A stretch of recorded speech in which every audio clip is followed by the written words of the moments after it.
Hey folks, welcome to the Dark Horse Podcast live stream number 200. Is it 18? It is. 218. I'm Dr. Bret Weinstein. You are Dr. Heather Hying. History is hurtling along. It doesn't feel like history when it's happening, but then it becomes that very quickly thereafter. We have a rather shocking new situation. Bobby Kennedy has named Nicole Shanahan, as his VP pick. And this creates an interesting predicament because she is not well known, which means that we have a long shot who has now named a wild card, who that's an interesting move for him to have made. But I would say it is made even more interesting by the fact that he is running against two non-starters. So I think the long shot is a shoo-in. That was a lot of metaphors. It was a lot of metaphors. That's quite right. Yeah. But I think we need them all. I think we're not going to metaphors, not all the non-starters. All those metaphors, I think, are necessary to describe this. I didn't tell you, but I had a literal rude awakening this morning. I awakened to a text message from a phone number that is not known to me, and it said simply, get a haircut, with an emoji with a picture of like a white guy getting a haircut from a barber who is not rendered in the emoji. But in any case, I found that spooky. So you joke, but really everyone, including you, should turn off your notifications. Well, that's certainly true. Yes.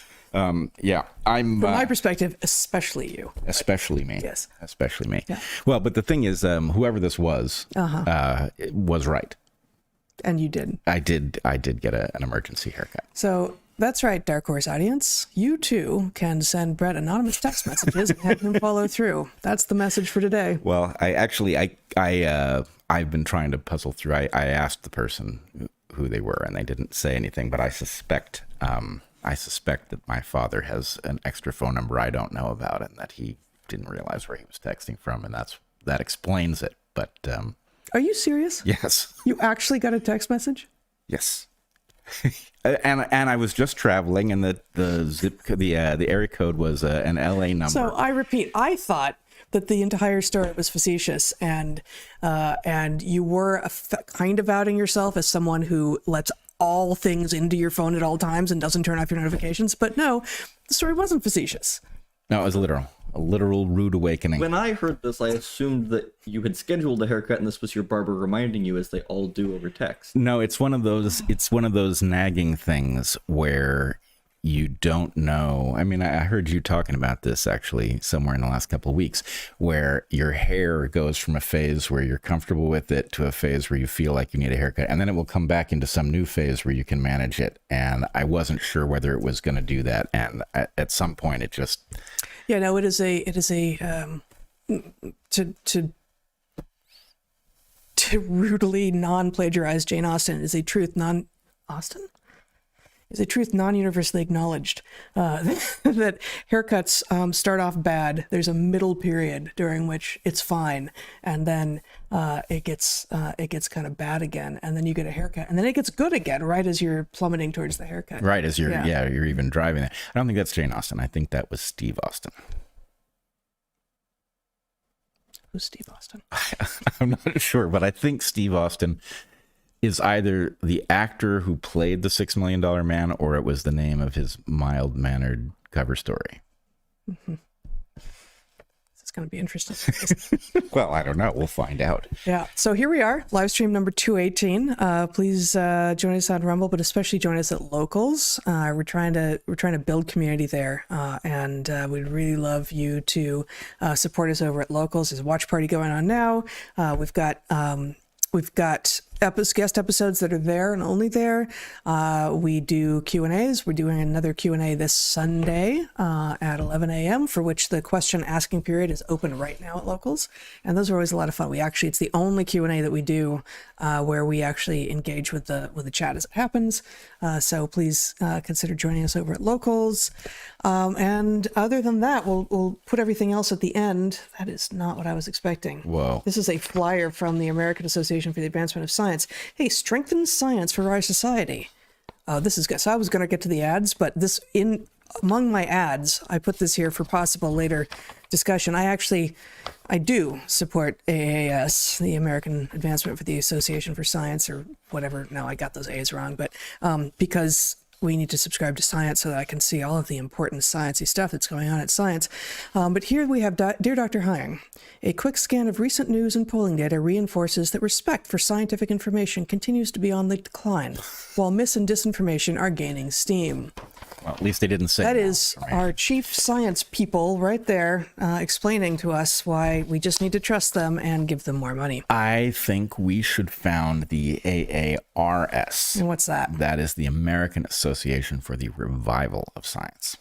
Absolutely. Absolutely. Wow, this is a dumpster fire. By taking action together, we can keep science at the forefront of our decision making as a nation.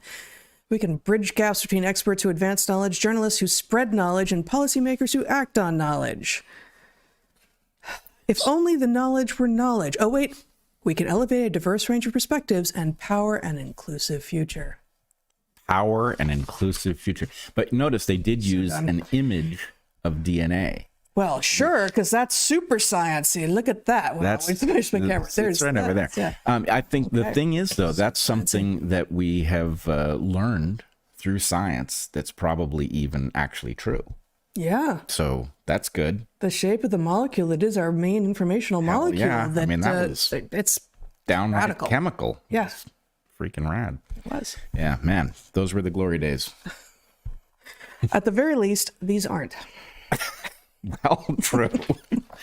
All right, let's get to our sponsors. Why don't we do that? 3 of them right at the top of the hour, sort Would there of. be any left at this point? Yeah, so this week we have Fast Growing Trees, Mudwater, and American Hartford Gold, a more diverse lot of sponsors I can hardly imagine. Those 3, they actually go together.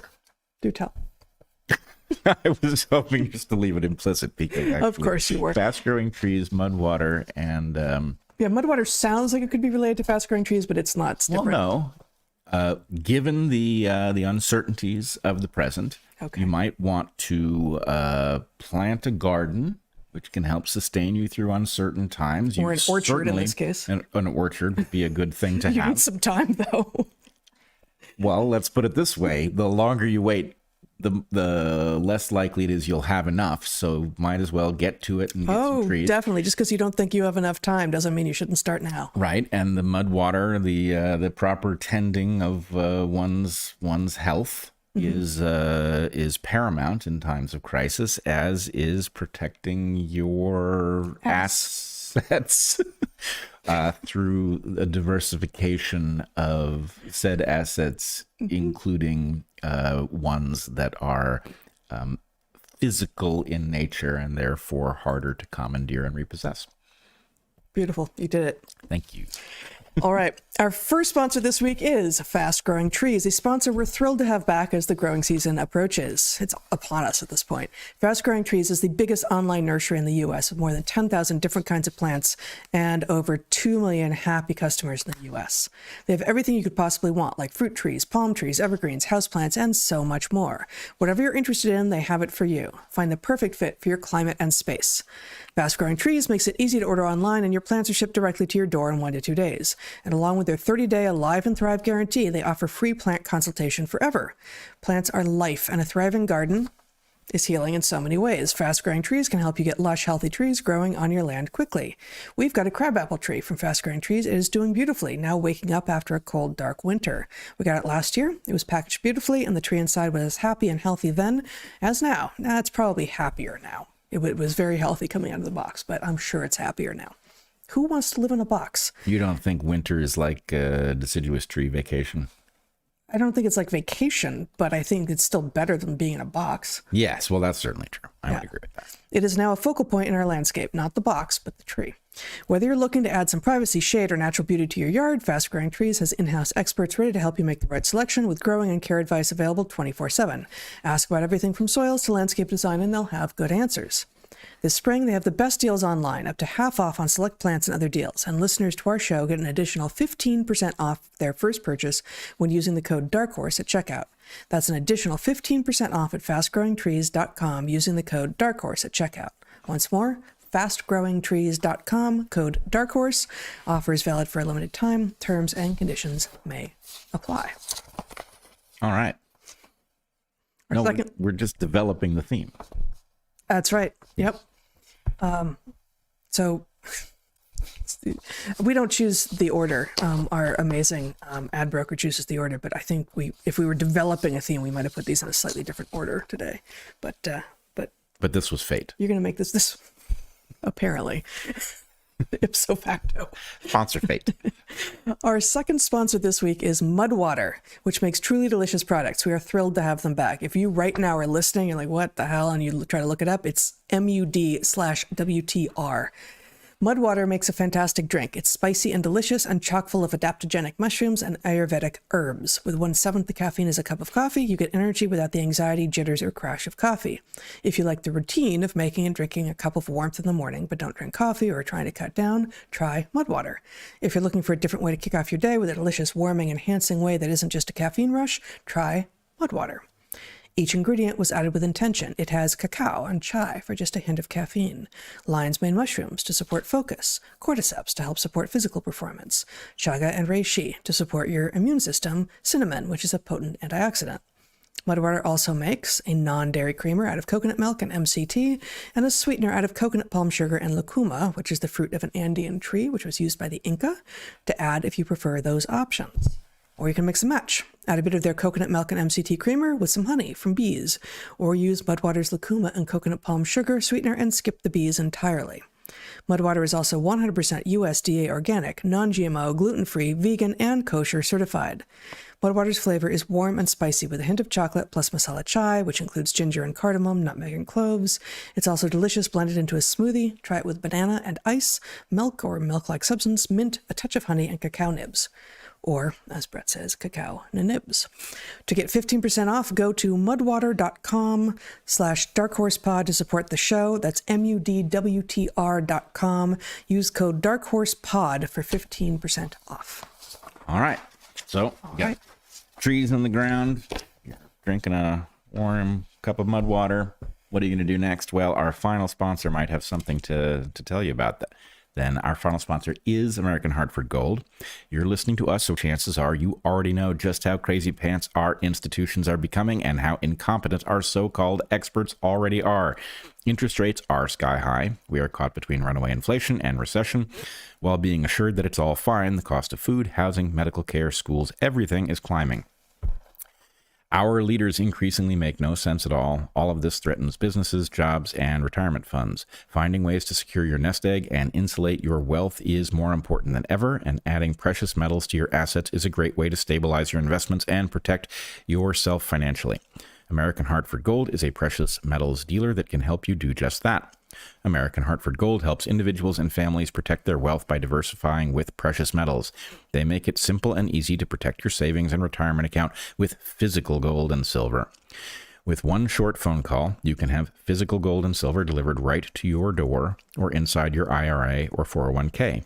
They are the highest rated firm in the country with an A+ rating from the Better Business Bureau and thousands of satisfied clients. And if you call them right now, they will give you up to $5,000 of free silver on your first qualifying order. Contact them today by visiting the link in the episode description below or call 866-828-1117. I hope that was the right number of ones. That was 866-828-1117. Or text Dark Horse to 998899. Again, 866-828-1117. Or text Dark Horse to 998899. You're looking at me like maybe I got the wrong number of ones in there. It's 3 ones. I'm not. Okay. All right. Just reading over your shoulder. I'm thrown by that text message I got from who knows who. Probably my dad. Turn off your notifications. I just did. Leave them on for the people in your favorites, please. And turn them off for the rest of the world. All right. I mean, point taken. Haircut What's accomplished. That? Yes, but it wouldn't have wakened him up. Woken him up. All right. So here's the thing. It was a literal. All right. Again, thrown second time in one day.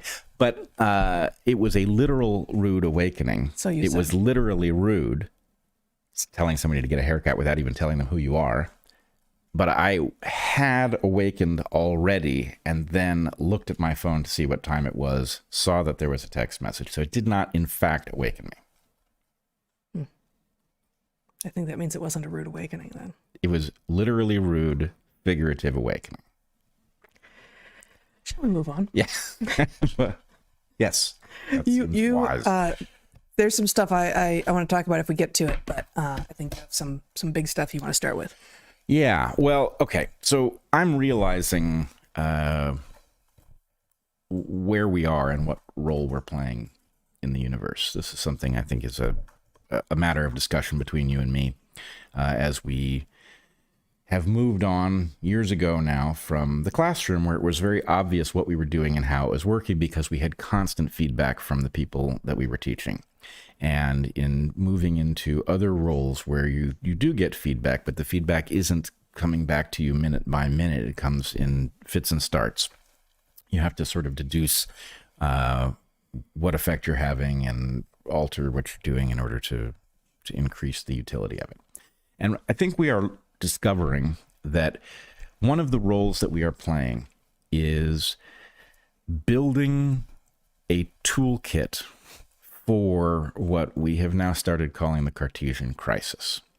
And the Cartesian Crisis is a state in which all of the things that you thought you knew for sure are less and less certain, where the processes that produce knowledge, let's say, have become unreliable.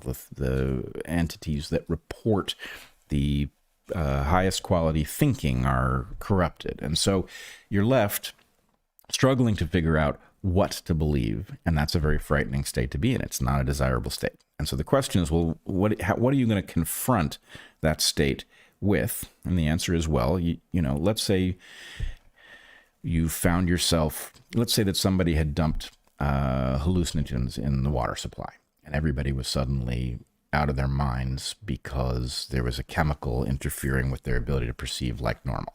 Well, you wouldn't be hopeless. You would want to start figuring out how you operate in an environment where your perceptions are not accurate. And you can do it.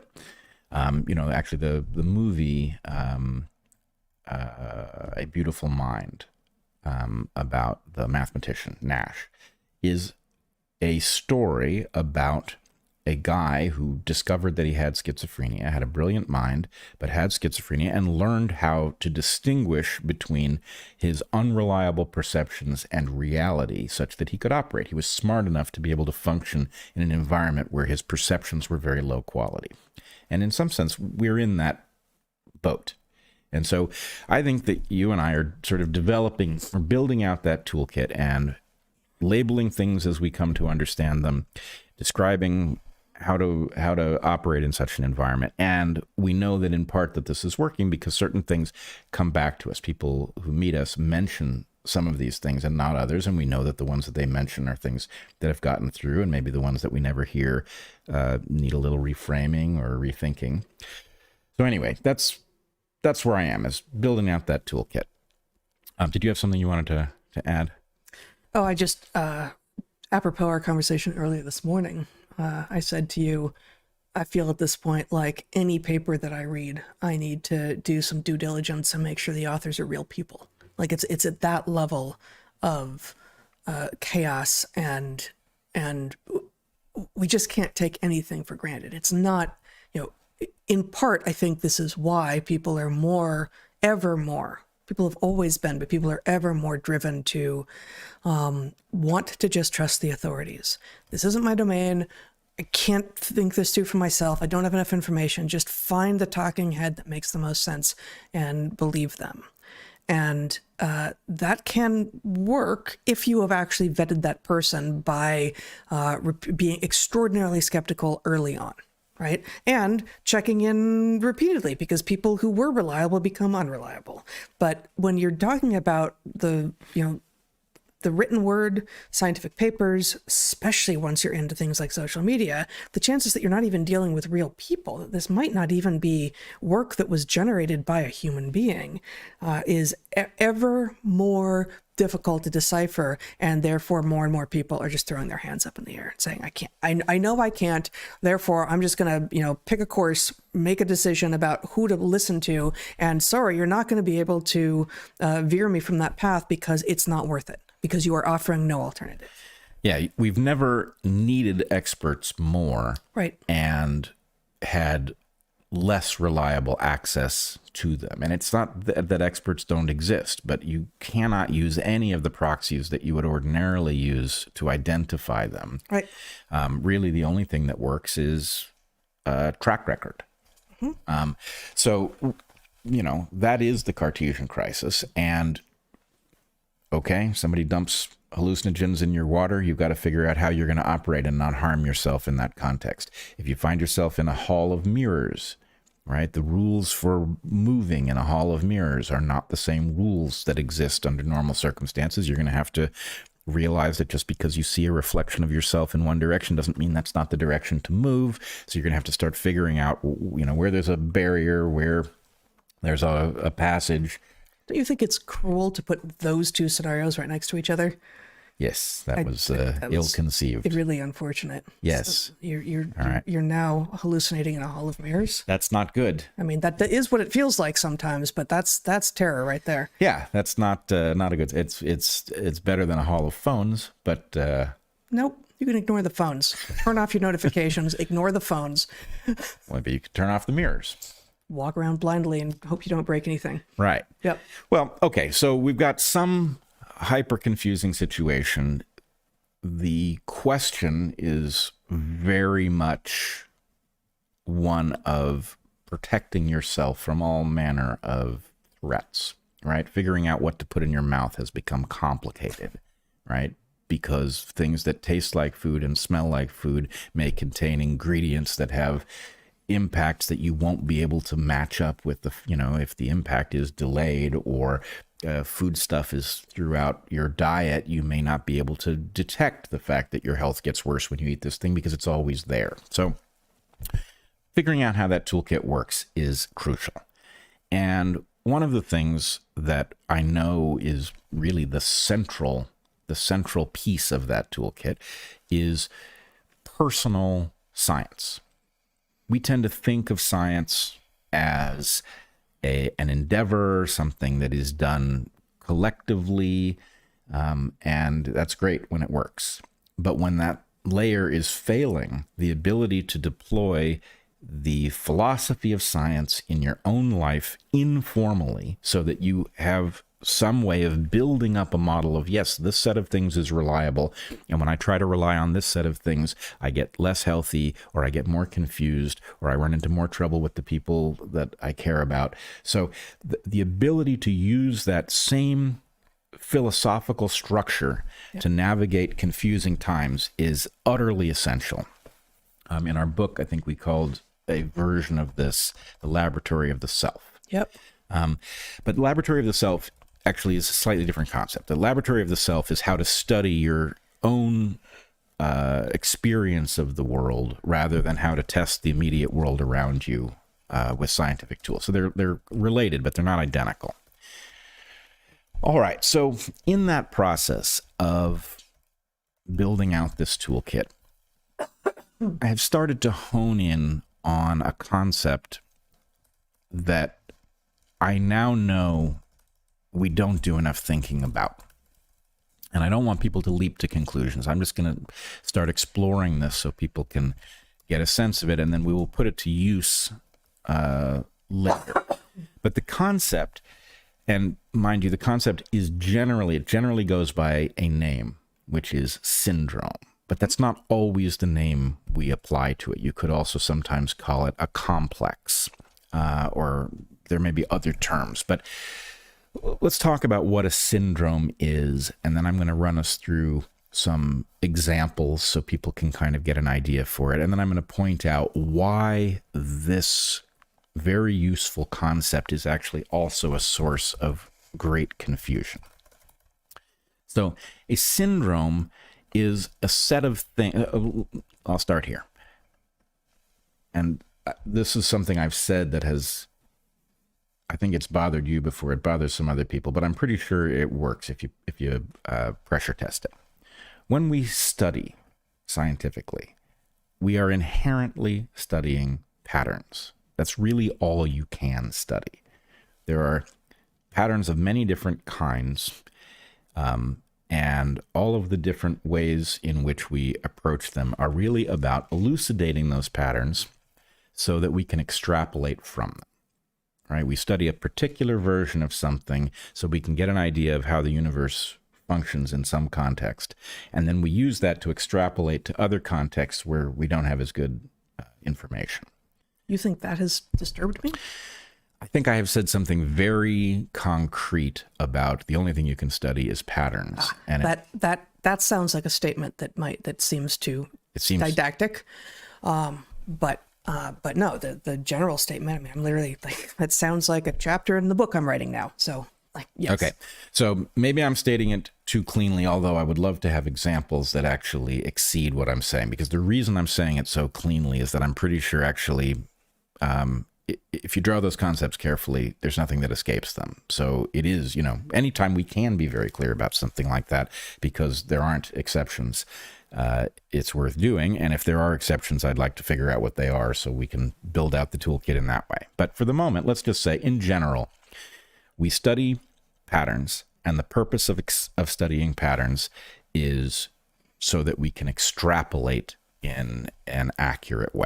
That is where we get the power of science, is the extrapolation from the patterns we've studied and come to understand. So a syndrome is a set of characteristics that co-occur for a reason that you may or may not know.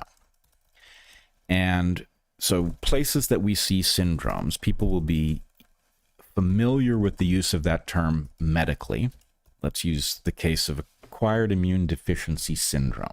You and I remember back when we were in high school that the world suddenly became aware that there was this disease, and it became focused on figuring out what was causing it. And there was really no understanding at that point as to whether or not it was an infectious agent or a behavior that was spreading. It was understood to be afflicting gay men.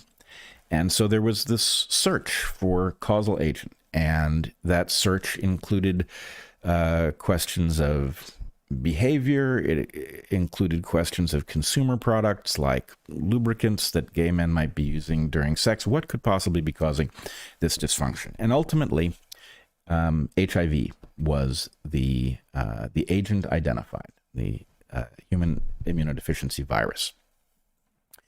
But the point is, AIDS was a syndrome before it was the consequence of an identified contagious element.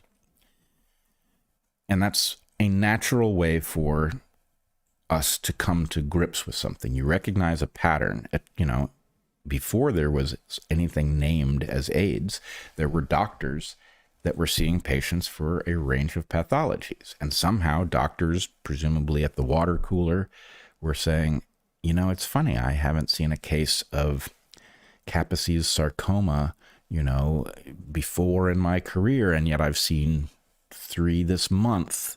What is that? And somebody else says, well, yes, I've seen it also, and I've seen it in patients who are exhibiting a susceptibility to respiratory disease or something. I don't know what the patterns exactly would have been, but doctors noticing an odd pattern of pathology would have come to understand that there was a group of things that they were seeing together and that implied a force they couldn't see. It was like when an astronomer detects that a orbiting body is behaving in a way that is not predicted, and it implies a gravitational force from some other body that has not yet been discovered, right? It's that sort of thing. So syndrome is the indication that there is something to find.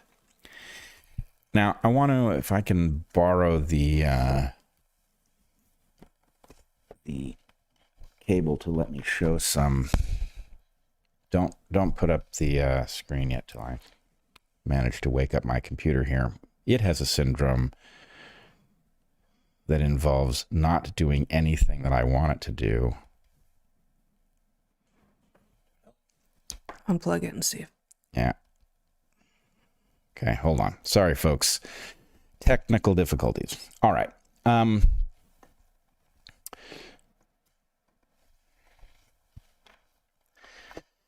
So, yeah, now you can put up my screen. So I wanted to talk about a place where the concept of syndrome is extremely useful, and in my opinion, a place where we know a great deal about the underlying meaning. So there's something called a flowering syndrome.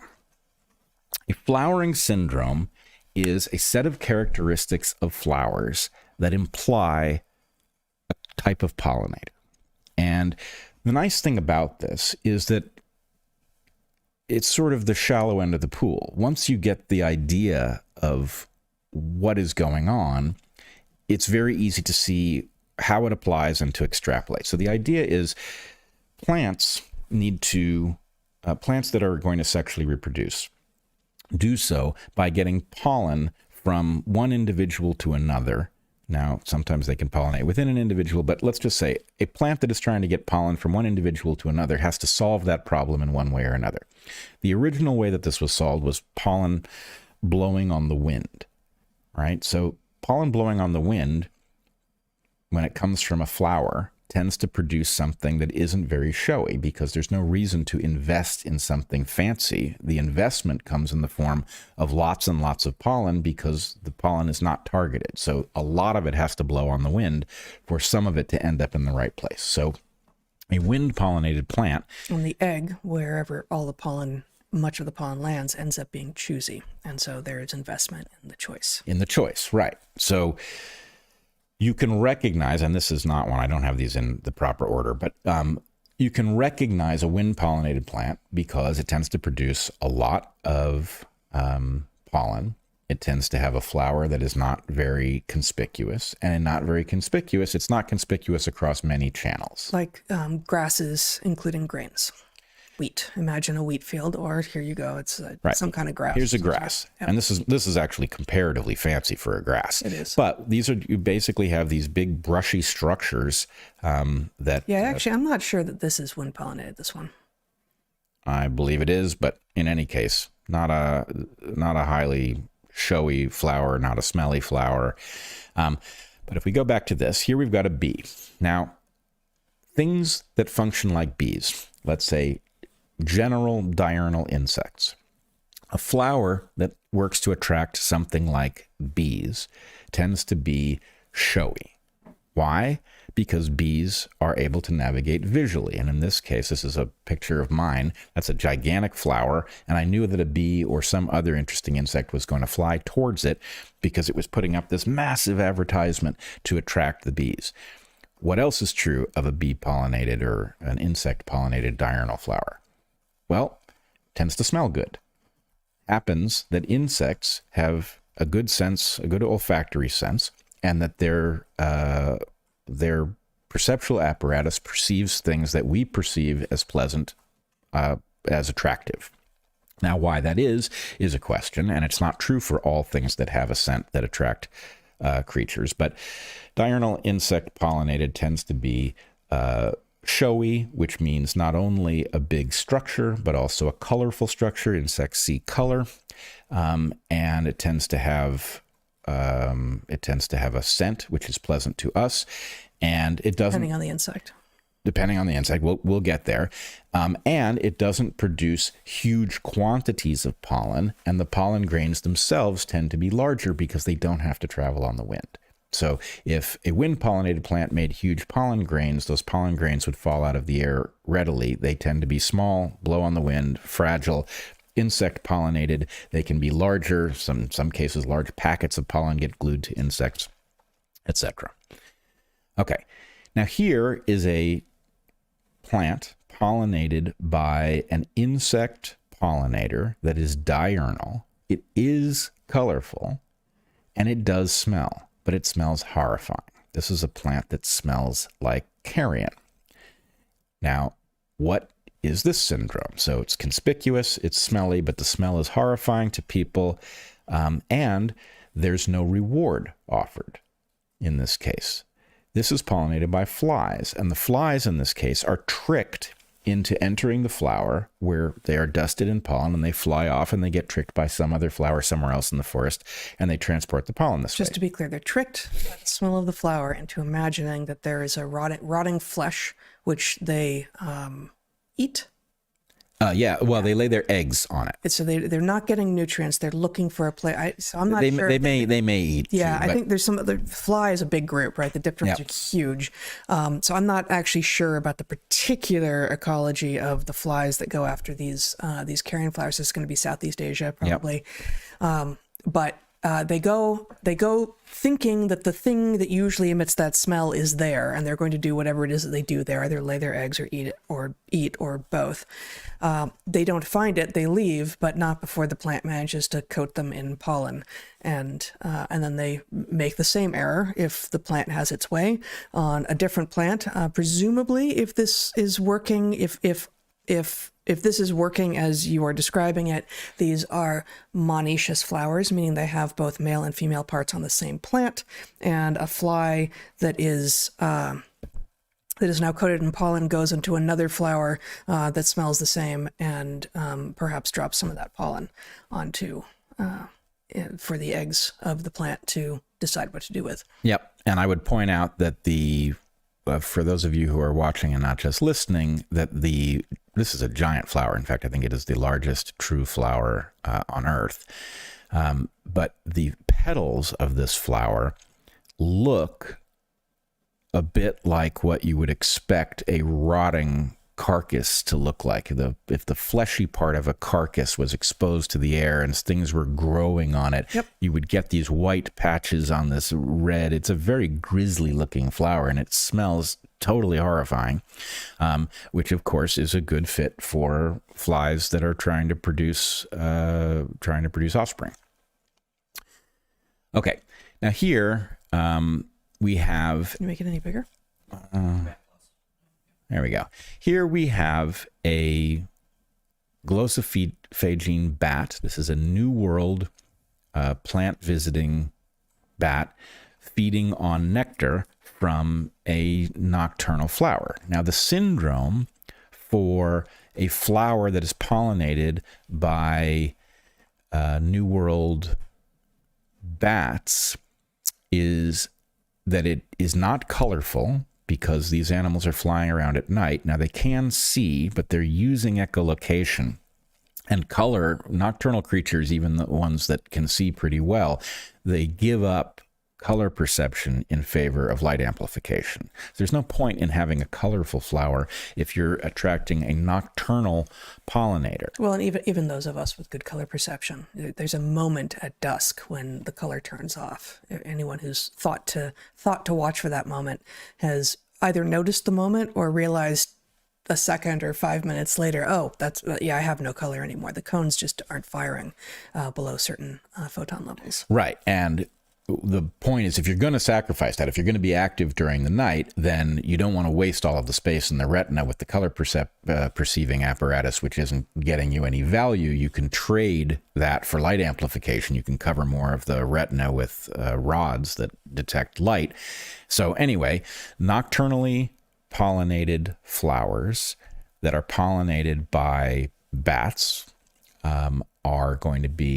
they tend to be white, which is ideal from the point of view of what light amplification is being done. They do have a smell. These animals are terrifically sensitive, but the smell is not pleasant in the way that a bee-pollinated flower is. Now, it's not horrifying the way a fly-pollinated flower is. It's slightly musty. It's like after Halloween when somebody leaves a pumpkin too long on the step. It's just, it doesn't smell like something you would want to eat, but it also doesn't smell terrible. Yeah, New World bat pollinated flowers tend to smell like they're always a little past their prime. Yeah, they smell a little past their prime, and apparently the bats feel very differently about it. So, and that is probably, the fact that we humans really like the smell of the stuff that bees like. That could well be that we have developed a sense, that obviously bees were pollinating flowers long before our clade was doing anything, right? I mean, one of the most interesting hypotheses for the evolution of angiosperms, the flowering plants, actually has to do with coevolution with primates. Okay, but even so, we're talking But really early primates, long before the KT boundary, back into deep history when there wasn't a lot going on. You're talking about pre-monkey primates, prosimian. Oh yeah, yeah. Okay, so anyway, the point is, it is quite possible that we have developed a sense that finds the perfume of insect-pollinated flowers pleasant because it is actually a proxy for something useful to us.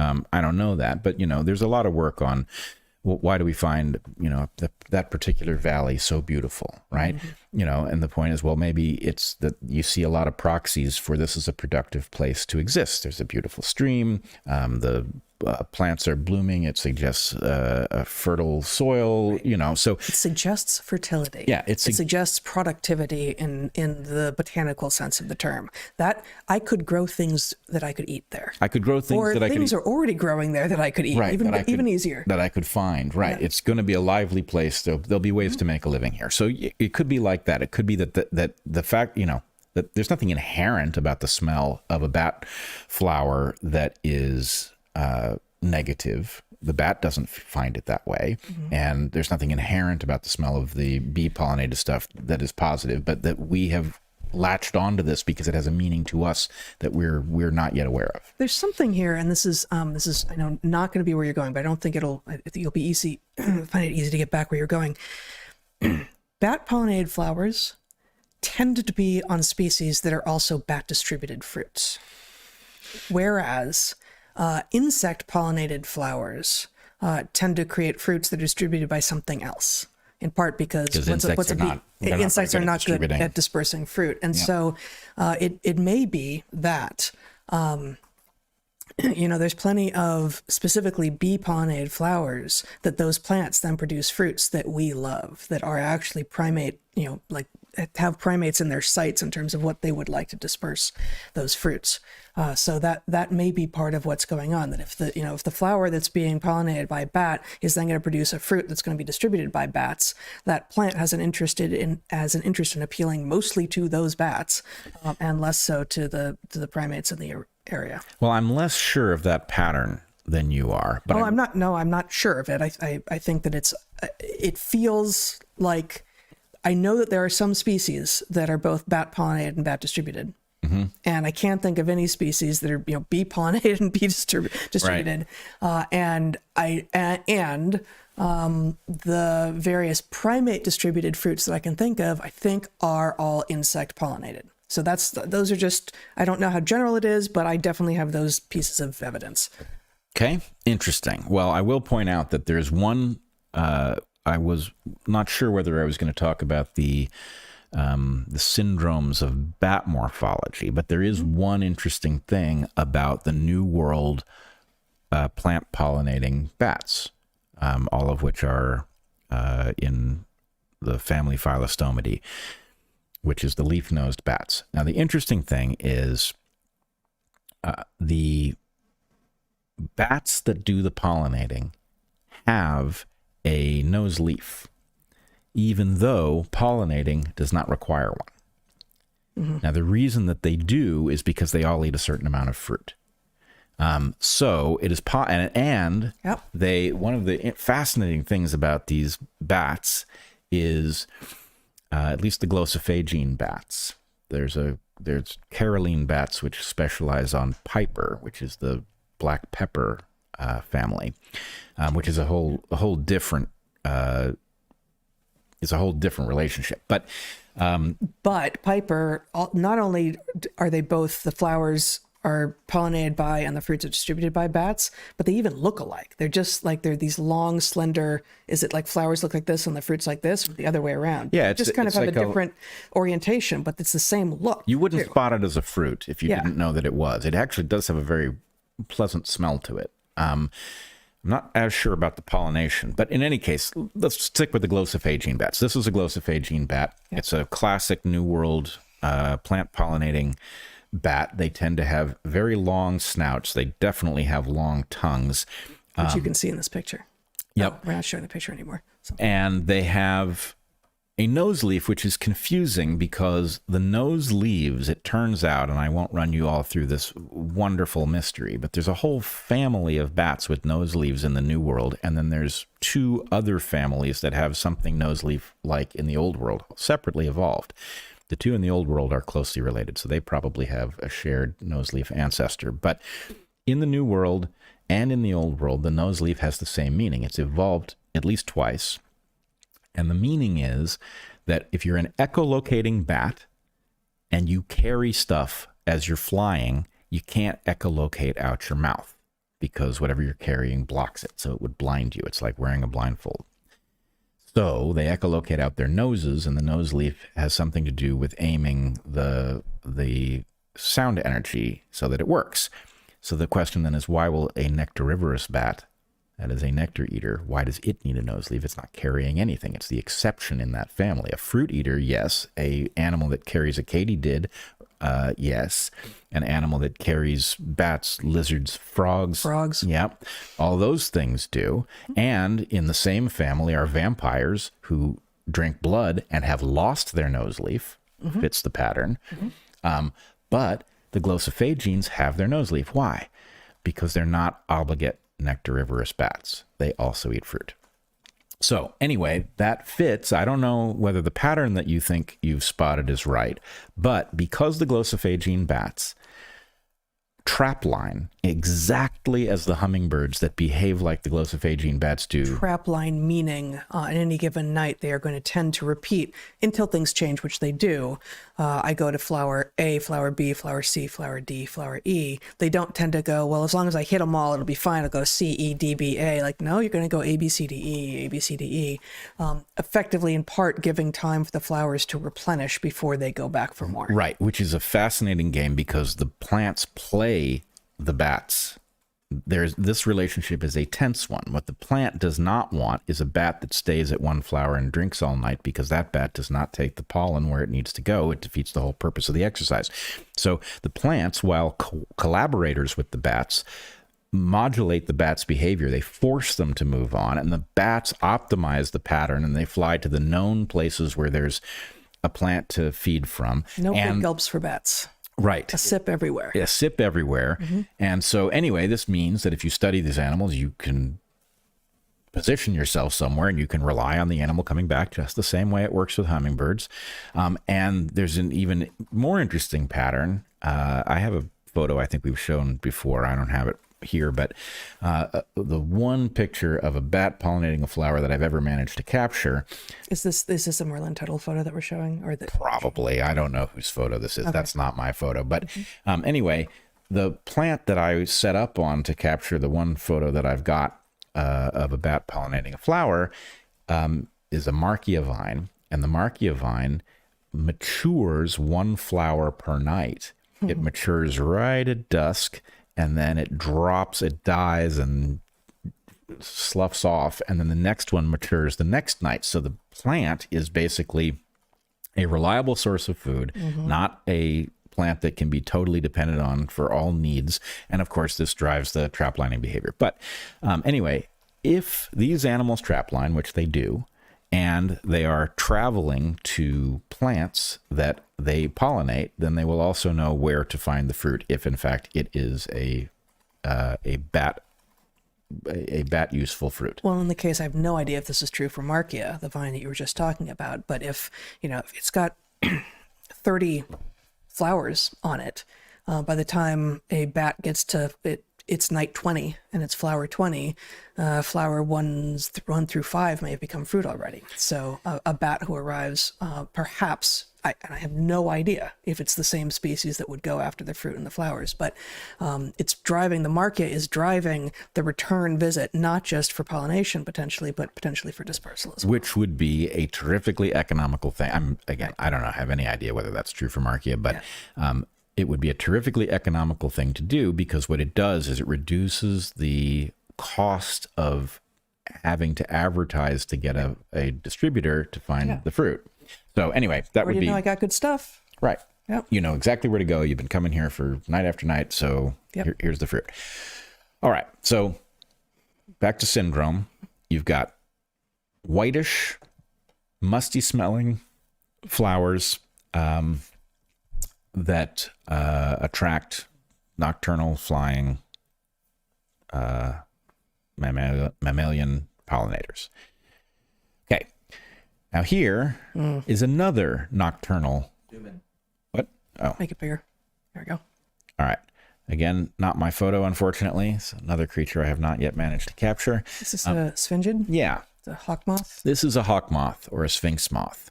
They are nocturnal.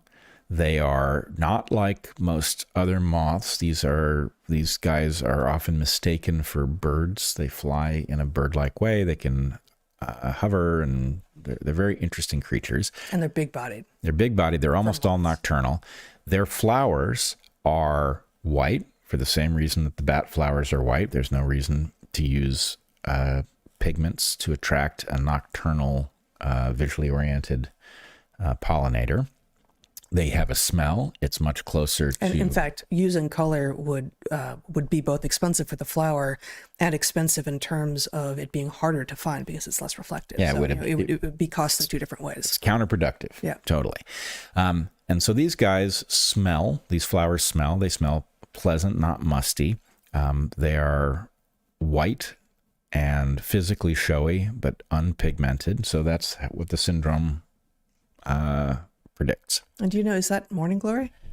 I have forgotten what this flower is. Okay. Now here we have, this is my photo. This is a hummingbird, and this hummingbird is pollinating a flower, or it's at least feeding from a flower in somebody's garden. So this is not a native flower, but nonetheless, Where is this, Ecuador? This is Colombia. High in the Andes, where hummingbird diversity is extremely high, interestingly enough, more so than in the lowlands. Okay, so this is a hummingbird flower. Hummingbirds are visually highly attuned. They see color, and they're excellent pollinators. Pollen grains can be big because this animal can carry a ton of stuff without blinking an eye. No one presumably has asked the birds how they feel about it. But this flower, or hummingbird flowers, don't smell. Why don't they smell? Because birds have a poor sense of smell. Now, there are exceptions. Carrion feeding birds have a good sense of smell. But pollen... Those are the two groups of vultures are very much the exceptions. There are a couple of other clades, maybe, but in general, birds don't. Right. So... okay, this is exactly what you would expect. A showy, colorful, smellless flower, and it's being pollinated by the hummingbird that you would expect. And then somehow I don't have the last photo. I was going to show a reason for an exception to the rule. Somehow it's not in this folder the way I was hoping it would be. But I have another photo of a different hummingbird in another place in Colombia, and it is feeding from a flower that does have a smell, but what it is doing is it is feeding through a hole in the base of the flower. It's actually evading, it's stealing nectar from a flower that is actually supposed to be bee pollinated. And so the syndromes... what those beaks are for. Yeah, well... thievery. Right. I mean, this is a relationship in which the plant doesn't especially care about the bird, and the bird doesn't care about the plant. They're each involved in an exchange, and they each getting something of value. But to the extent that one of the parties can cheat, they will, which is why the plants regulate the production of nectar in order to force the animals to move on. And the animals will steal nectar if it's cheaper to do so than do it the way that actually gets them coated in pollen. Mm-hmm. And it all kind of makes sense. But anyway, what's the point here? The point is, this is an elegant story. The idea that there is something called a flowering syndrome, and that it allows you to actually walk into a forest that you don't know and to look at a particular flower and take a pretty darn good guess at what kind of animal, if it is an animal at all, that pollinates the thing. That is a powerful demonstration. You could just simply have recognized that, the white flowers tend to have a smell, right? And you could not understand that they were being pollinated by a nocturnal animal. And you could not understand who those animals were and what their perceptual apparatus was.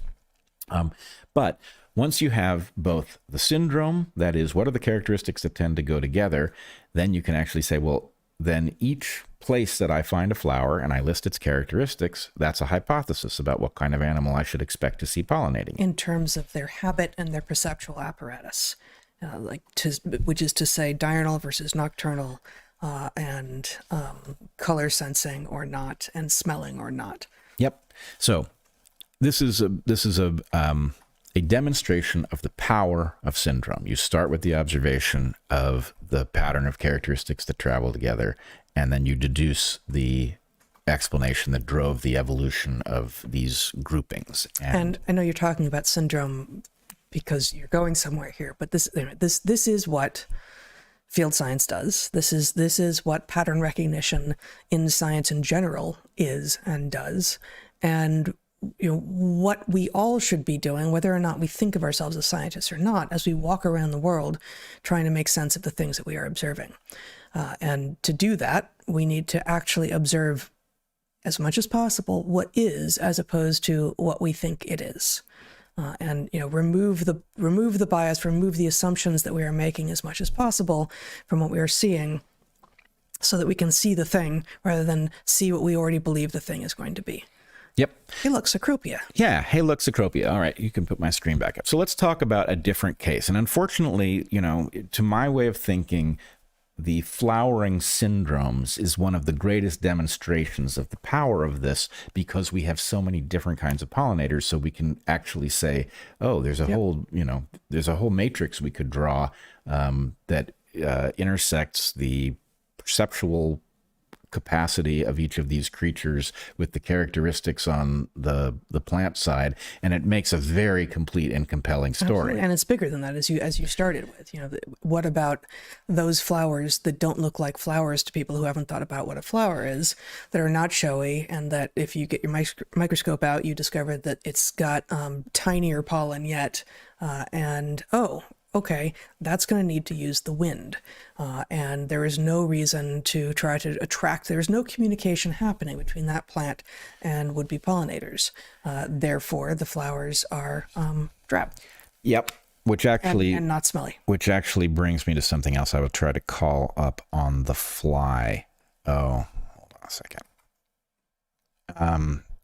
There is an exception that I have never understood in this realm of... It's just something I have filed on a back burner because I don't know what it means. And I'm going to show it to you. I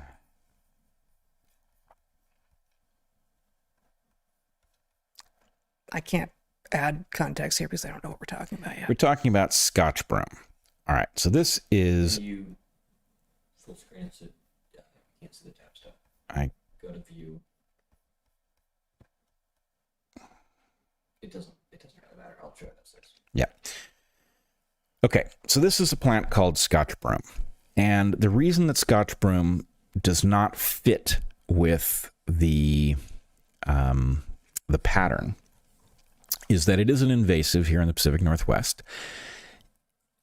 It is supposedly the cause of some relatively serious allergies for those of us who suffer from allergies to pollen, which typically would not go with a showy flower, because showy flowers tend to be for animal pollinators, which means that the pollen grains are larger and therefore don't blow very well in the wind. So and those flowers, the flowers who have animal pollinators, do not want to release the pollen into the winds. They keep them stuck down until they're released onto the pollinators. At least that is the goal. And certainly some will be released. But to the degree that you've got, at the moment, there's just pollen all over everything here, all over every car. And, you can know if you walk out and you find your car covered in pollen, that pollen, by and large, the vast majority of that pollen was from a plant that did not intend for an insect to come and take its pollen away. Yep. That is an abundance of pollen, a lightness of pollen, a sort of freeness of pollen that is functional in a wind pollinated system. Yep. And so Scotch broom, you're saying, tends to trigger people's allergies here. I don't know if it does in Scotland, where it's originally from. Yeah, supposedly it does. Now, I've never understood the answer to this. I've asked lots of people. I've never gotten a useful answer to why Scotch broom does this. So it's possible that Scotch broom doesn't trigger people's allergies and that it blooms at the same time as something does. There's something that does, and so people have misunderstood it. It's possible it's pollinated in two different ways. I don't know what's going on. It's also possible as an invasive that it is changing its strategy because its actual pollinator isn't here. Actually, that's a great hypothesis. I love that hypothesis. And actually, it fits with one other thing, which is dandelion. So let's see if I can. So dandelions. Pretty sure everyone knows what a dandelion looks like. Yeah, but now that we've had this little discussion,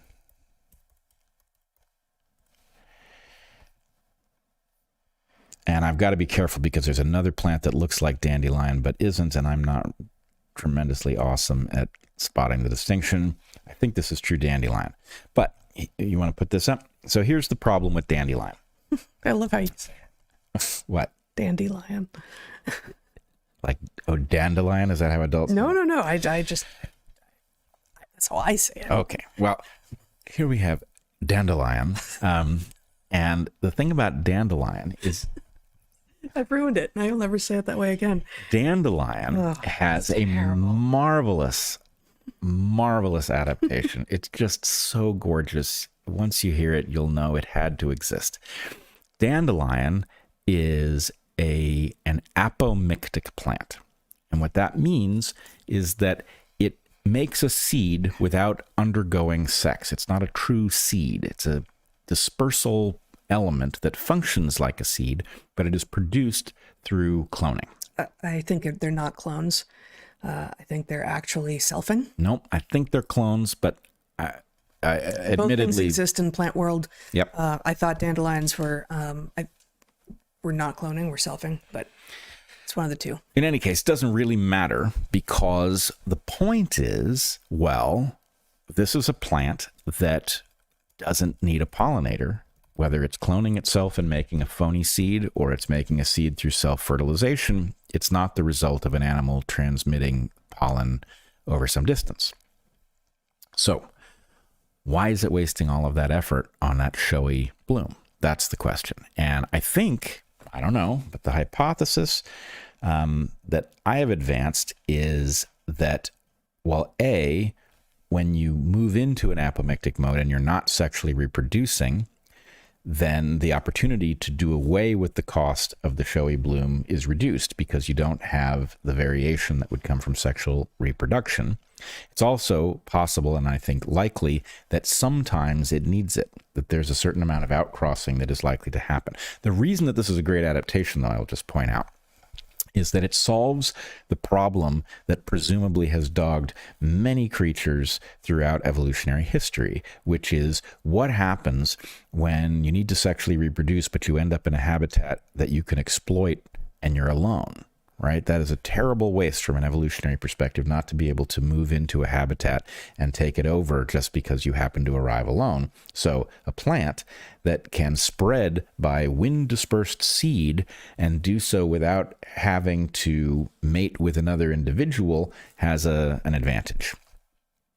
All right. Let me find the next thing I wanted to show, though. Sorry for the downtime, folks. Not perfect at this. All right. Okay. This is part of another interesting syndrome that I think is worth exploring. So in the neotropics, that is the tropics of the Americas, there are two primary successional trees, tree genera. One of them is Cecropia, which is on the screen now, and the other is Ochroma. So I think you need to define your terms. Yep. So let's give you tropical forests are very poorly understood, but the following thing is understood and is pretty well established. It is essentially impossible for a tree to grow from the forest floor, from a tropical forest floor to the canopy with mature canopy above it. That the chances, the amount of light that falls on the forest floor is so low by the time the canopy trees have sucked up all the light that hits them, that a seedling that sprouts on the forest floor is doomed, but for the possibility that a gap will open up in the canopy. And gaps open up in the canopy a lot because the soils in the tropics are poor for reasons. My argument is that they're poor because the competitors sitting on them are so good at sucking the nutrients out of the soil that the nutrients don't exist in the soil in large numbers. They're in the plants. But for whatever reason, the soils tend to be poor. The trees tend to be poorly rooted because investing in roots costs them in terms of investing in light collection, for example. There's just not much to gather from deeper down in the soils. Well, specifically, the trees tend to be more shallowly rooted because most of the biomass with the nutrients in them is coming actually from above ground. And so the roots that are shallow are better able to receive the stuff that is coming in the form of leaf fall and insect fall and dross and such. Yeah, or another way to say that is because competition is so fierce, things don't stay long enough to end up deep in the soil. Whatever is available gets scavenged by the creatures that are there. So shallowly rooted trees are more likely to fall over in a storm. Shallowly rooted trees are more likely to fall over because competition is so intense and lots of plants have dispensed with having trunks and function as vines. The trees tend to be connected together, so when one falls, it tends to take down several others. So anyway, there's a dynamic in which you have mature canopy, but regularly gaps open up and they can be very substantial. And they've got their whole other group of organisms that live in them. Now, when that happens, when a light gap opens, there are some plants that are opportunistically capable of taking advantage of it. And there are many of them, but there are two tree genera that do it in the neotropics. So that's all true, but you still haven't defined the term that you used, which is succession. So succession just refers to the tendency of a forest not to look the same over time because conditions change. So early on, you're going to get light-hungry, fast-growing trees that can reach for the sky fast, but won't have had that much ability to put a lot of resources into what they are, and so they will live fast, die young, fall over quickly. And so you have light woods like Ochroma, not this one, Ochroma, which you mentioned, which is known to most of us as balsa, and then Cecropia. Those are the two primary early successional species in neotropical forests. They live fast, they die young, they reach for the light, they grow fast, but they're not very sturdy. All right. Now I want to add two things. One, there is a magic thing about succession, which is you will learn a lot about complex systems from this fact.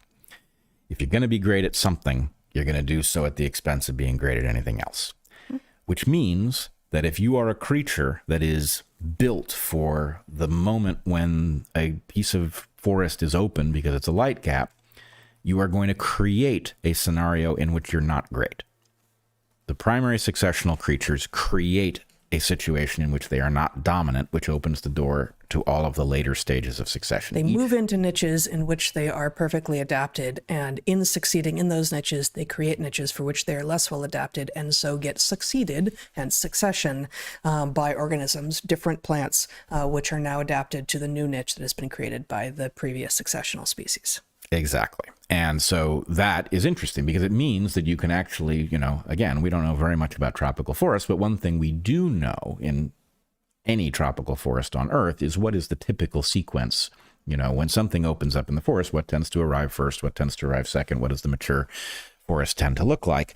This is something that we can identify because we know the basic process, even if most people wouldn't describe it in terms of the trade-off. You move into a habitat where you're best and you create a habitat where you're not. That's counterintuitive. But the fact that we see this regular pattern is well understood. So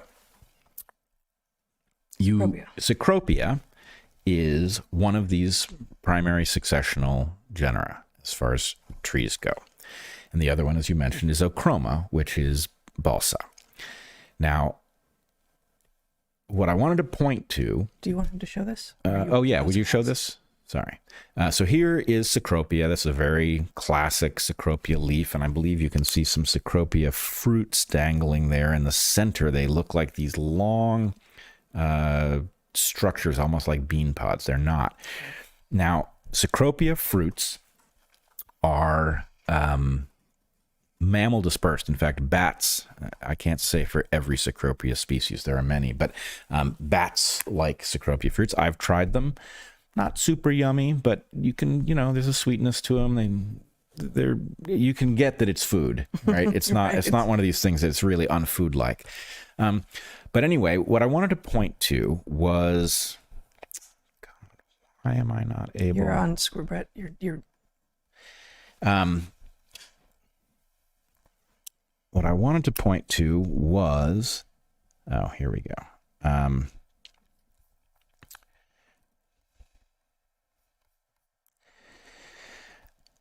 Okay, you can put my screen back up. What I wanted to point to was that you have what seems like an explanation for the characteristics that should carry over between species. In the case of balsa, balsa is famously light wood, right? There's a reason that people use it when they're making model airplanes or model rockets, and that's because you have the characteristics of wood. You can carve any shape into it you want, but the wood is very, very light. Why is the wood very light? Because the tree is taking the material with which you could make wood and it is spacing it out. It's almost foam-like in its consistency. So it's taking the same number of molecules and filling a larger volume with them, which makes for a very, very light wood. And you would think, once you've discovered this about balsa, oh, I get it, primary successional tree. What is its primary concern? Well, it has a very short opportunity to get the jump on its competitors, to stay in the light by growing tall quickly. And if you pack the molecules that you can produce by extracting nutrients from the soil and light from the sun and carbon from the atmosphere, if you pack them very densely, well, then you can't grow very fast. So the way of staying ahead of your competition is to pack them very lightly, like foam. Right? And you'd think, okay, well, then that's going to be true of Cecropia. But it isn't. You would think, well, then why, if Cecropia, if you take a machete to it, it'll hurt your elbow. It's a very difficult, dense wood. So, like Ochroma, like balsa, Cecropia is early successional. It has this live fast, die young strategy, but how that strategy manifests is very different. Right. And so it is an exception that proves the rule. Is its wood light? No. But what if we talk about the density of the trunk? Well, then it is. How? It's about distribution of molecules as opposed to number. Well, yeah, it's a density question, but it's more local. It's like alpha density versus beta density. It's like, why does a metal ship float? And the answer, metal is too heavy. It should sink. But if you take the ship as a whole, the density of the ship is below that of water and it floats. And so in this case, what you have is a plant that takes advantage of the same property that allows the tubes of a bicycle, which are hollow and thin-walled, to be strong. It's a geometrical distribution of material that leaves a big hollow space, but the material itself has a great strength-to-weight ratio. So what we're looking at here is a close-up of a trunk of Cecropia. Is that right? This is a trunk of Cecropia, and those rings that you see on the trunk of Cecropia actually define chambers. If you were to slice this tree down the middle, you would find chamber after chamber that were empty. Yeah, it's like bamboo. More closely stacked, like the layers are shorter than in most bamboo. But. Right. It's like bamboo, And for exactly the same reason. Bamboo. But a totally separate evolution. Like bamboo is a grass. Bamboo is a grass. And this is an angiosperm. This is a, bamboo is also an angiosperm. This is a dicot, right? Cecropia is. Yes. I think. The chambers in this case. So, another point is that the syndrome of primary successional tree involves a comparatively low production of secondary compounds that protect leaves.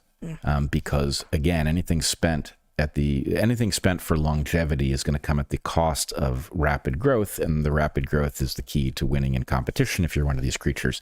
So in this case, the hollow chambers in the Cecropia are actually inhabited by a genus of ant that then protects the tree as its home, and it will actually sting anybody who harasses the tree. It will protect the canopy from herbivores. A little bit like acacias, which you've talked about here before. Yep. Okay. Now, Ochroma is exceptional. So this is Ochroma. This is now Balsa. Yeah. Ochroma lagopus is the species you and I are most familiar with. Lagopus is actually a reference to lagomorphs, and the reason it's a reference to lagomorphs is because the tail is fluffy like a cottontail, and those lagomorphs being rabbits and bunnies. Yeah. Yep. And so anyway, what is that about? It's about the fact that the seed of the balsa tree is a wind dispersed thing. And actually many of the fibers that humans, I don't think we use Ochroma, but many of the fibers that humans have woven into fabrics, actually those fibers are not the stalks so much. There are exceptions, but in general, the fibers are fibers associated with the seeds that facilitate their blowing on the wind. Are there, besides cotton, which is the obvious thing that comes to mind, are there others? Yes, there are. Oh, flax maybe? Linen? Linen maybe. It all escapes my mind at the moment, so I shouldn't have raised it. That'll teach me. Okay, and here is a balsa. This is not the most impressive balsa I've ever seen, but anyway, you can get the idea. All right, so this is a syndrome, primary successional. You have to know how to apply the syndrome, right? You're expecting something. If you expect light wood, you'll be befuddled by Cecropia. If you expect light density, low density of the trunks, you will nail it. You'll understand that this is actually a rapidly growing primary successional tree, and that the syndrome is limited. The balsa is wind dispersed. The Cecropia is mammal dispersed, so that's not a part of the syndrome. So anyway, syndrome is a concept you have to use carefully, and you've got to know when nature is telling you haven't really understood the syndrome yet, so you can modify it. Okay, and then one last one that I wanted to explore a little bit.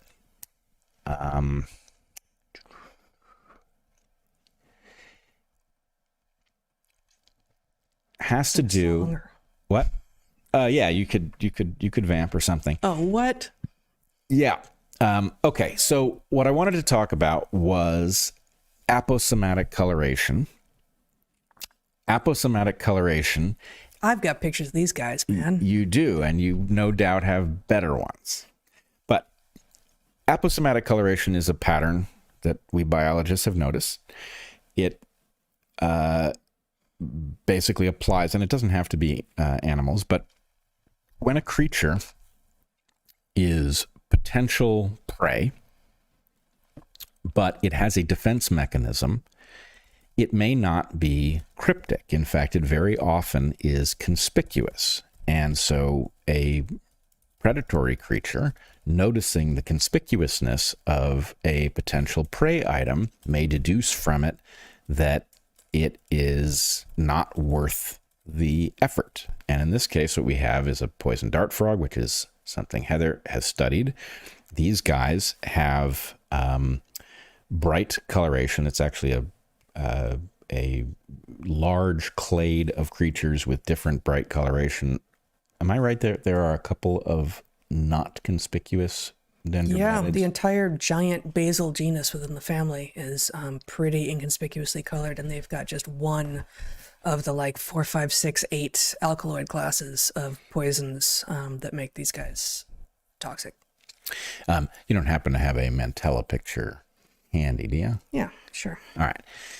So Heather's going to bring up a picture of a Mantellian frog, which was her study organism. But of course, I won't be able to do it at the same time that you're showing a picture because you've got the magic. Well, this is going to be... You want... I mean, I've got all sorts of them here. I don't know, something awesome. This one's tattooed. Okay. Nice. Okay. All right.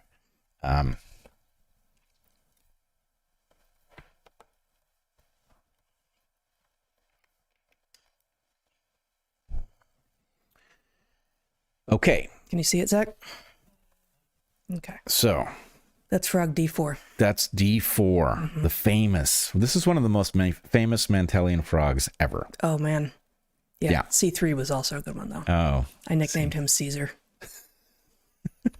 All right. So the point here is that you've got a general phenomenon, aposematic coloration, but and you feel free to interrupt me, or you can jump in and you can tell the story. What I'm going to talk about is the similarity between Dendrobates and Mantella. You would be better placed to do this. Oh. I really were going here? In service of the idea of syndromes. Okay, so I did not know we were going here at all. Most frogs aren't poisonous, right? Most frogs aren't brightly colored, but most frogs are also nocturnal. And there are a few places in the world where frogs have come to be diurnal. And once they are diurnal, they are at greater risk of being attacked by predators because frogs, believe it or not, tend to be very delicious. I've actually never had one myself, but they are a favored prey item of just about everyone who can get their hands on them. And so once you are awake in the day and gosh, I was not prepared for this, Brett. I don't remember to what degree we have the ordering down of whether or not they started to become toxic as they were becoming diurnal. So I don't remember the ordering there. Well, this actually is just fine, because what you've got is a syndrome, a true syndrome of characteristics that go together.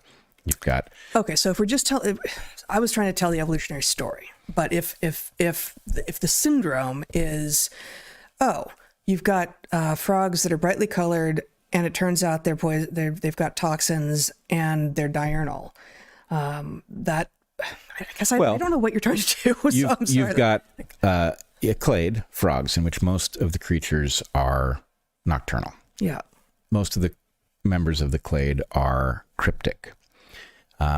The visually cryptic. They're very loud. The males tend to be very loud. They tend to be loud when breeding. Yeah. They're visually cryptic. Frogs tend to produce large numbers of offspring about whom they don't care individually. And what you have is two clades in which you have exception after exception. And the thing that is so powerful about this story is that the exceptions are so similar that taxonomists mistook them as necessarily related until, there was, you tell me if I'm wrong, but there was morphological evidence for people who were paying attention at the finest level of detail that suggested they actually might not be closely related. And then the molecular evidence slam dunks it. And it's like, actually, these two groups have evolved the same weird collection of characteristics that are exceptional for their parent group, and so similarly that you could easily mistake one for the other. Right. And early naturalists and taxonomists indeed put them in the same group, thought that they were closely related, and that actually contributed to a biogeographical understanding of our world, which is they had a Gondwanan distribution. They were both, so the poison dart frogs, of which you showed the famous blue jeans frog, are limited to the New World tropics, the near tropics, South America and Central America, and the Mantellines, Mantella in particular, are limited to Madagascar and South America, and there's none in Africa. Right. And so the Gondwanan distribution would have suggested very ancient origins if this was a single origin. And, if we could do fossil cores in Antarctica, we should be able to find evidence of them. But no. Right. The evidence is strong that even though these guys have not just diurnality and poisons and bright colors, the poisons are the same. There are these lipophilic alkaloids that cause sensory neurological failure in organisms that ingest them. And the poisons are generated from the same building blocks, dietary building blocks, because both these clades of frogs eat ants and mites from which they create these alkaloids. And they both breed not in these giant pools of water where they can't keep track of their kids and so therefore don't try to, but they breed in these restricted little phytotelmata, these little pools of water on plants like bromeliads in the neotropics or bamboo or the buttresses of trees, and then they end up taking care of their kids in remarkably similar ways, as I have talked about a lot. Yes. So stop doing now. Anyway, this is a testament, I think. It's the best version I know of that illustrates the power of some hidden force in nature to create the repetition of a pattern. And in this case, it is so compelling and goes so deep. I mean, not only is the chemistry of the toxin in these conspicuous poisonous frogs the same, but their call even sounds the same for reasons I've never understood, right? It's this right? Why is the pattern so similar if they really didn't get all of those characteristics from a shared ancestor? And I think, it's one of these wonderful cases where we don't really know. So it's going to sound like it's coming out of left field, but I actually just this week began to republish Antipode, which is my first book, which is about my research and life in Madagascar on natural selections, to give me basically a block of time to focus on writing a new book. So these stories do get explored in Antipode, so check it out, Natural Selections. Great. Actually, that's synergy right there, folks. Right. Okay, so now to get back to the original point. Mm-hmm. And we are not going to complete this discussion today. We're building out the toolkit. But the point is, syndromes are an incredibly powerful starting point for comprehending forces in the world about which you know little or nothing, right? Recognizing the syndromes is like job one, because what you're really saying is, hey, there's a pattern.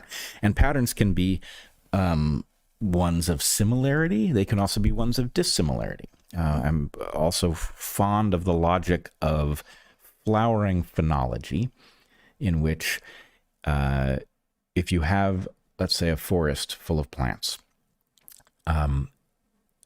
and you have, if you think about the calendar and when things flower, if everything flowers at once, they're all competing for the same pollinators. How many pollinators are there? Well, there will be fewer, because the pollinators will starve to death in the months when there's nothing.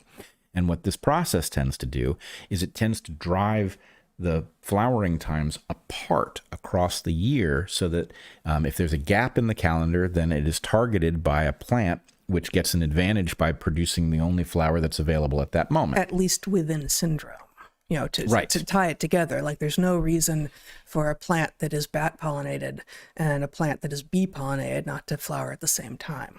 Right. Unless they have similar germination times and are distributed by the same animal, in which case they should separate out their phenologies as well. Yep.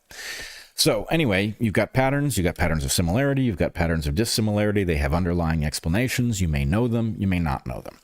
The punchline to this story is, I suspect we are going to discover that just in the same way that we on Dark Horse have talked a lot about the importance of separating out hypotheses from theories, because they have a different status and you should treat them differently. It's not a linguistic flourish. They mean very different things. One is, a theory started as a hypothesis and it matured into a theory when every competing hypothesis has failed, has been falsified, and it has withstood test, which doesn't mean it can't be falsified tomorrow, but that is what it means. It's a very different status. The problem is we have two kinds of syndromes. We have syndromes where we have got a mature explanation of the underlying pattern, and we have syndromes where all we have is the collection. And the problem is, if you go into something like medicine and you talk about a patient having a syndrome, and it comes to be treated as if you have described the pathology itself rather than a cluster of symptoms, it takes on a status that it does not deserve. And the very nature of complex systems is that we have to be careful not to extrapolate ourselves into confidence in ideas that aren't true on the basis of some kind of induction where, yes, we've seen a lot of things that have those characteristics.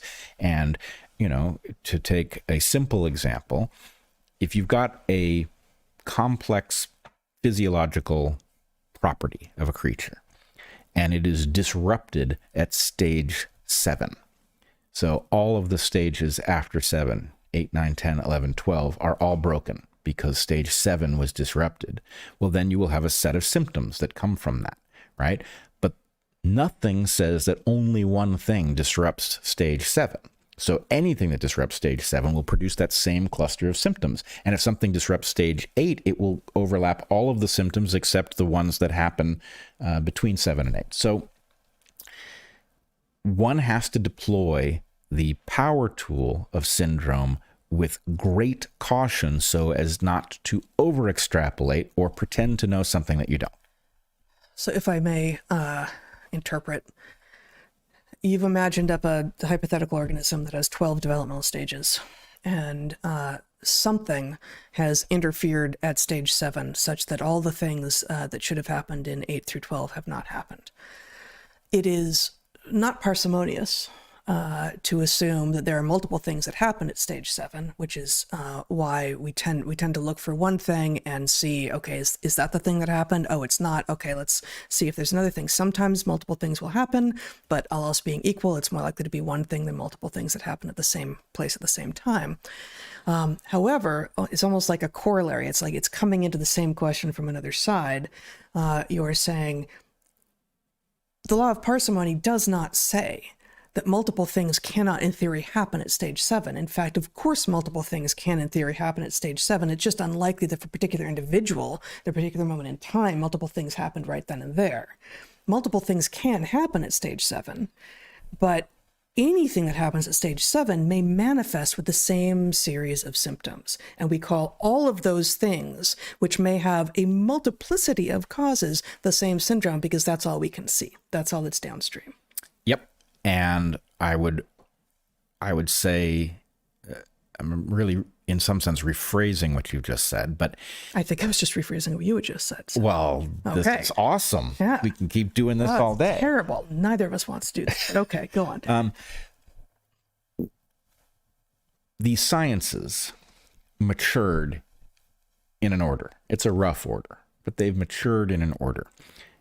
My contention is that they have matured fastest where we are dealing with simple systems. Simple systems does not mean easy to understand. Right. Physics is hard to understand when you get especially to the fancy end of it. But it doesn't mean that the underlying stuff isn't dead simple. It's just counterintuitive, right? So where things are simple, you know, a single double slit experiment tells you an awful lot because you've controlled out all of the variables and something really weird happens and we still don't exactly know why. But the point is what happens is not ambiguous, easily demonstrated. The farther you get along the continuum to complexity, the worse things get. The more you should expect multiple things to look alike like dendrobatids and mentellines and not to be alike, or to be alike for some reason you haven't spotted yet. And therefore, I think maybe the greatest sin in modernity, where we are trying to be rigorous about science, is the application of intuitions from complicated systems onto complex systems. The problem is complex systems have very special properties. Your car is a complicated system, right? It may be beyond your ability to understand how it works. But if you tell me that your car doesn't start, I can give you some tests that will narrow it down to the component that has failed, right? If you can charge the battery and it runs for a time and then leaves you stranded on the road, then it's probably your alternator. Your battery seems to work. It can be charged. Your car can run off the battery, but it's not generating power with which to keep the battery charged and to cause the spark plugs to fire, right? Whereas if you can jumpstart your car and it runs for good, and then you turn off the key and try to turn it back on and it doesn't work, then it's your battery. And if you can pop start it, but you can't start it with a key and it continues to run, then your starter motor is bad. I mean, the point is, it is a system with obligations to pattern that is readily knowable.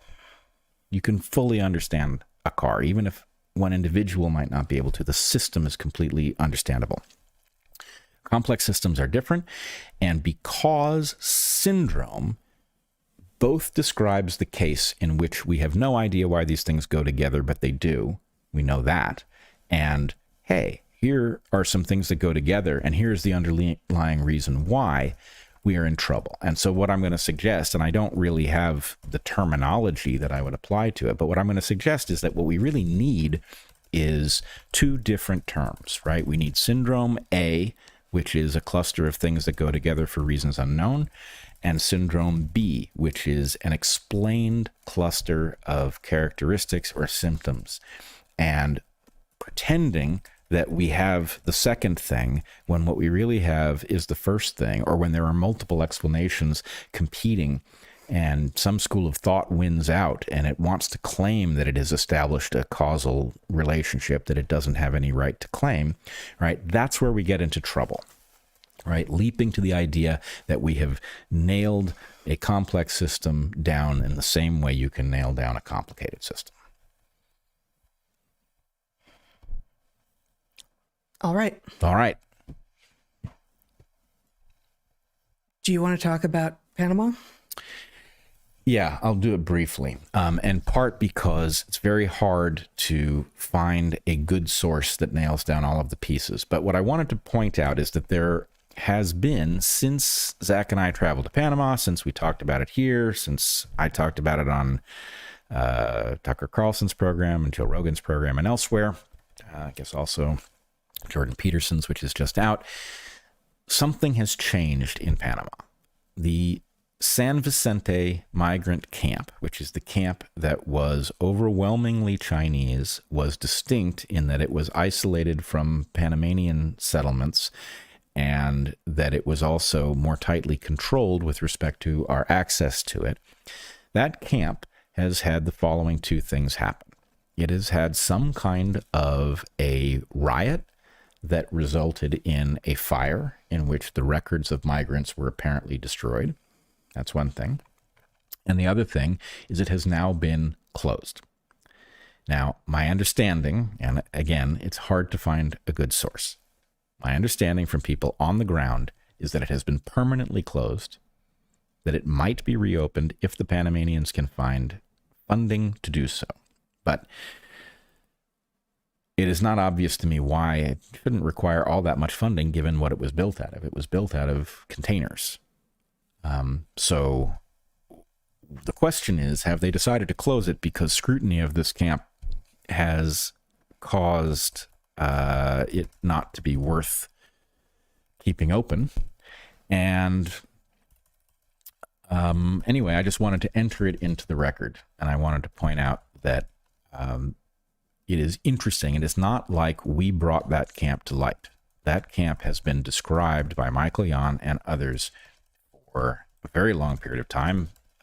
Secretary Mayorkas himself traveled there and did a press conference from the camp, so it was well known.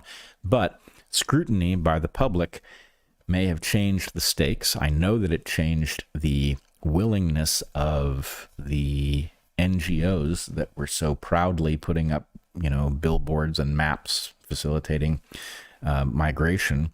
They have stopped doing that. So in any case, I don't know what to make of it, but I do think that much as with the first segment that we've done today, this is a case where we need to figure out what the proper toolkit is, because things like scrutiny brought by members of the public who decide to go see for themselves and talk about what they've seen may be having an important implication. Now, that also creates a hazard. Obviously, if we are successfully bringing enough attention to things that are embarrassing, that it is causing people to change course, then that probably won't make them very happy. And I don't know, maybe this is a long way of saying I am not the least bit suicidal. I feel good. Anyway, let's keep exposing that which embarrasses the frighteningly powerful. Excellent. In that vein, we will wait until next week to discuss motonormativity, which should not be important to the powerful, but got some attention this week with the Substack Principled Bicycling, and it's truly ridiculous. So truly ridiculous. I was going to make a joke, but it sounds like my joke was going to traffic in exactly the meaning. I'm sure it did. I'm sure it would. But yeah, I think we'll save that for next week. So okay. You guys can motonormativity. Motonormativity. I may bike in just for that. Yeah. Well. Yeah. I think we'll save that because although you were able to find some connections between our three sponsors this week, I'm not sure what the connections will be between syndromes, the closing of the San Vicente Camp in Panama, and motonormativity. So we're gonna stop there. We're gonna leave it there. Mm-hmm. All right. Did you have the store stuff? Yeah, there we go. So you can find Do Not Affirm, Do Not Comply merchandise at darkhorsestore.org and lots of other great stuff as well. That, of course, is in reference to not affirming gender identity claims, especially among the young, but really maybe getting down to it, not affirming any of that gender ideology nonsense at all, and not complying with illegal or immoral orders or mandates. So do not affirm, do not comply. What? Why are you giving me this squint? Well, I'm stuck because is motonormativity a gender? Oh, probably. Sure. Okay. That's a relief. I think they are. And is it formally immune under the kink shaming ban? Well, I don't think that Congress actually pushed through the kink shaming ban, although they did want to. I bet they did. I don't know. Now we're just making shit up. Yep. Okay. We have a private Q&A this Sunday at Locals at 11 a.m. Please come join us there. You can ask questions right now there, and lots of other good stuff at Locals. Please join us there. Again, if you want to know more about Madagascar or frogs, I am republishing chapter by chapter Antipode, which is my first book published in 2001 on natural selections, naturalselections.substack.com, starting this week. And check out our sponsors. Once again, they were Fast Growing Trees, Mudwater, and American Hartford Gold. And until we see you next time, be good to the ones you love, eat good food, and get outside. Be well, everyone.